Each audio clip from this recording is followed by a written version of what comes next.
तो दोस्तों आज का जो हमारा टॉपिक है ना वो काफ़ी ज़्यादा अमेजिंग होने वाला है, क्योंकि आज की इस वीडियो में मैं बैटल करवाने जा रहा हूँ कैप्टन अमेरिका वर्सेस बालवीर के बीच में। तो चलिए शुरू करते हैं। बैटल शुरू करने से पहले मैं बता दूं कि हमारी ये जो बैटल है वो होगी टोटल 3 राउंड्स में, यानी कि स्ट्रेंथ, स्पीड, ड्यूरेबिलिटी, और जो सबसे ज़्यादा राउंड्स जीतेगा वही बन जाएगा विनर। तो पहला राउंड है स्ट्रेंथ। तो पहले बात करते हैं कैप्टन अमेरिका की स्ट्रेंथ के बारे में। तो देखो कैप्टन अमेरिका की स्ट्रेंथ काफ़ी अच्छी खासी है। कैप्टन अमेरिका ने अपनी स्ट्रेंथ मार्वल सिनेमैटिक यूनिवर्स में काफ़ी बार दिखाई है, लेकिन कैप्टन ने अपनी सबसे ज़्यादा strength Captain America Civil War के इस सीन में दिखाई थी, जब कैप्टन अमेरिका ने इस हेलीकॉप्टर को उड़ने से रोका था और उस हेलीकॉप्टर का वेट था 5000 किलोग्राम, और उस तरह के हेलीकॉप्टर को रोकने के लिए 60,000 न्यूटन्स का फोर्स लगता है, और कैप्टन अमेरिका ने हेलीकॉप्टर को अपने एक हाथ से ही रोका था। तो इसका मतलब है कि कैप्टन अमेरिका के एक हाथ में 60,000 न्यूटन्स का फोर्स है, तो कैप्टन अमेरिका के दोनों हाथों में 1 लाख न्यूटन से भी ज़्यादा का फोर्स होगा। और अगर इनको टन्स में कन्वर्ट करें तो हमारे पास आंसर निकल के आता है 12 टन्स। तो हम ये बोल सकते हैं कि कैप्टन अमेरिका की स्ट्रेंथ 12 टन तक तो होगी ही। तो ये तो बात होगी कैप्टन अमेरिका की स्ट्रेंथ के बारे में। अब बात कर लेते हैं बालवीर के स्ट्रेंथ के बारे में। तो देखो बालवीर की स्ट्रेंथ कैप्टन अमेरिका की स्ट्रेंथ के मुकाबले में बहुत ही ज़्यादा है, क्योंकि बालवीर अपने स्ट्रेंथ के दम पे प्लैनेट्स तक को मूव कर सकता है, जो कि कैप्टन अमेरिका के मुकाबले में तो बहुत ही ज़्यादा है। तो क्लियरली स्ट्रेंथ वाला राउंड जाता है बालवीर के नाम। अगला राउंड है स्पीड। बात करें कैप्टन अमेरिका की स्पीड के बारे में, तो देखो हम लोग ऐसा बोल सकते हैं कि कैप्टन अमेरिका के पास अच्छी स्पीड है। मतलब कैप्टन अमेरिका की जो स्पीड है वो उनकी रनिंग पे डिपेंड है, मतलब वो जितना तेज दौड़ सकते हैं वही उनकी स्पीड है। तो देखो कैप्टन अमेरिका की जो स्पीड है वो करीबन 50 to 60 किलोमीटर पर आवर है, मतलब कैप्टन अमेरिका इतना फास्ट दौड़ सकते हैं। तो इसीलिए मैंने बोला कि कैप्टन अमेरिका के पास अच्छी स्पीड है।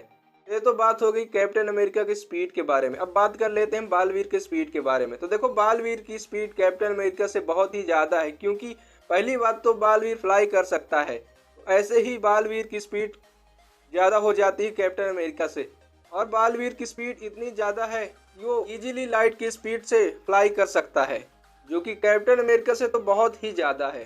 तो भाई ऑब्वियसली जो स्पीड वाला राउंड है वो तो जाएगा बालवीर के नाम। अगला राउंड है ड्यूरेबिलिटी। तो अगर बात करें कैप्टन अमेरिका की ड्यूरेबिलिटी की, तो देखो कैप्टन अमेरिका की ड्यूरेबिलिटी ज़्यादा अच्छी तो नहीं है। मतलब पहली बात तो कैप्टन अमेरिका को किसी भी नॉर्मल वेपन से हार्म किया जा सकता है, और कैप्टन अमेरिका के पास कोई ऐसा हीलिंग फैक्टर भी नहीं है कि वो कुछ ही टाइम में हील हो जाएं। हाँ, उनकी बॉडी उनको हील कर देती है, लेकिन उसमें भी टाइम लगता है। और अगर कैप्टन अमेरिका को लगातार हर्ट किया जाए तो वो बहुत ही ज़्यादा हार्म हो जाते हैं, और फिर उन्हें ठीक होने में हफ्तों लग जाते हैं। तो इसीलिए मैंने बोला कि कैप्टन अमेरिका की जो ड्यूरेबिलिटी है वो ज़्यादा अच्छी नहीं है। ये तो बात हो गई कैप्टन अमेरिका की ड्यूरेबिलिटी के बारे में। अब बात कर लेते हैं बालवीर के ड्यूरेबिलिटी के बारे में। देखो बालवीर की भी ड्यूरेबिलिटी कुछ ज़्यादा अच्छी नहीं है, पर फिर भी बालवीर की ड्यूरेबिलिटी अच्छी बोल सकते हैं, क्योंकि बालवीर को भी चोट लगता है, लेकिन बालवीर के पास ड्यूरेबिलिटी के मामले में एक प्लस पॉइंट है, और वो है उसके मैजिकल पावर्स। बालवीर को चाहे कितनी भी चोट लगी हो, पर जैसे ही वो फ्लाई करता है तो उसकी सारी घाव हील हो जाते हैं। और हमने बालवीर की हर फाइट में देखा है उसे अपनी पावर से हील होते हुए। सीजन 1 में भी हमने देखा था कि बालवीर ने उल्का पिंड के ब्लास्ट को अपने अंदर ले लिया था, पर उसके बाद भी बालवीर तुरंत हील हो गया था। ऐसा लग रहा था कि उसे कोई चोट आ ही ना हो। सीजन 2 में भी हमने देखा था कि बालवीर तिमनासा से और काल परी से कितना मार खाता था, पर वो जैसे ही एक उड़ान भरता था कि उसकी सारी घाव अपने आप भर जाती थी। और सीजन 3 में भी देखा, जब बालवीर फाइट करता है तो उसे चोट लगती है, पर वो कुछ ही मिनटों में हील हो जाता है। उसके पास इतनी सारी मैजिकल पावर्स है कि वो खुद को तो ठीक ही कर सकता है, इवन दूसरों को भी ठीक कर सकता है। बैटल में ऐसा हो सकता है कि कैप्टन अमेरिका बालवीर को हार्म कर दें, पर बालवीर की मैजिकल पावर्स बालवीर को पुनः पहले के जैसा बना देगी। उसे पूरी तरह से हील कर देगी। तो ये बालवीर की मैजिकल पावर्स उसको एडवांटेज देगी फाइट के बीच में। तो भाई इसीलिए मेरे हिसाब से बालवीर की ड्यूरेबिलिटी ज़्यादा अच्छी है as compare to Captain America. तो इसीलिए ड्यूरेबिलिटी वाला राउंड जाएगा बालवीर के नाम। तो भाई सभी राउंड्स खत्म हो गए हैं और स्कोर हुआ है बालवीर 3 एंड कैप्टन अमेरिका 0। और इसी के साथ हमें हमारा विनर मिल गया है और वो है बालवीर।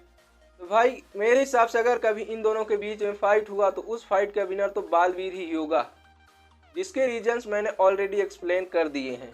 तो बस यार आज की इस वीडियो में इतना ही। अगर वीडियो पसंद आए तो प्लीज़ वीडियो को लाइक और चैनल को सब्सक्राइब कर दीजिएगा।